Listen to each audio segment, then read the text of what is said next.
On est rendu le jour du semis. La météo pour les 10 jours à venir est favorable. Cette étape clé avec la récolte est très importante car le post-semence pour le tournesol est une partie importante des charges et la très mauvaise compensation du tournesol au manque fait qu'on va essayer de faire en sorte que chaque graine semée donne une plantule et un capitule.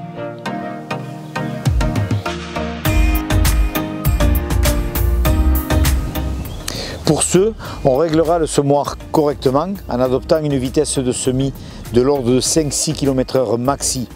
Cette vitesse va nous permettre de positionner la graine à une profondeur régulière, d'avoir une densité de semis régulière aussi, qui va favoriser une levée rapide de toutes les graines. Le semoir a été réglé de base à l'atelier. On a contrôlé la pression des pneus, c'est hyper important pour la densité de semis. On a contrôlé toutes les descentes, toutes les chaînes, la hauteur régulière de tous les chasse-mottes, l'état de la courroie de la turbine, le microgranulateur. On a les bons disques, on a réglé la bonne densité. Et là on arrive au champ. Il reste quelques réglages à faire les plus importants. C'est l'aplomb du semoir, avoir un aplomb correct, régler la profondeur où on veut positionner la graine, donc il se règle par derrière. Le réglage des chasse-mottes qui peut intervenir ou pas en fonction si on a des mottes ou pas à sortir de sur la ligne pour mettre la graine au bon endroit.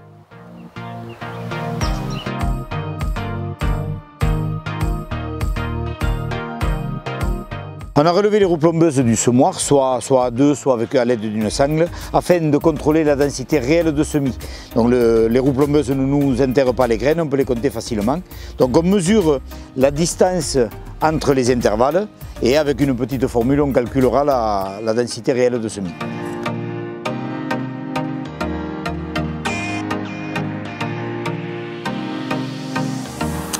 La densité de semis se situera entre 65 et 70 000 graines hectares à une profondeur de 3-4 cm maxi, avec une température du sol aux alentours de 8-10 degrés minimum et dans un sol frais.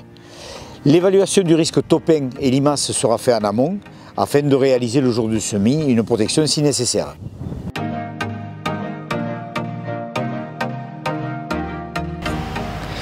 On va pouvoir observer la qualité du lit de semence. Ici, on a quelques mottes en surface qui ne sont pas du tout préjudiciables à la qualité du semis, puisqu'avec le chasse-motte, on va les sortir, les écarter, les mettre sur le côté. Et ici, on se retrouve donc au positionnement de la graine. Le soc a fait son travail et on a vraiment de la fine et de la fraîche qui vont entourer toute la graine et permettre une levée rapide. Après avoir réalisé quelques mètres à l'entame du champ, on vient contrôler la profondeur de semis. Donc pour ça, le mieux c'est le couteau. Et on va chercher les graines en essayant de ne pas bousculer l'état du lit de semence.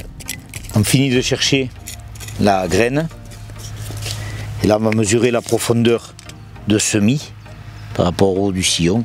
On est à entre 3 et 3,5 cm, ce qui est tout à fait correct, parce qu'on a une graine qui est vraiment dans le frais, avec un très bon contact sol-graine. Les roues plombeuses ont bien rappuyé la terre au-dessus, bien refermées, elles ne demandent plus qu'à germer. À partir de maintenant, on fera des tournées régulières de nos parcelles afin de gérer les risques ou la présence d'oiseaux. On reviendra de façon définitive à la levée terminée pour avoir une bonne estimation du peuplement.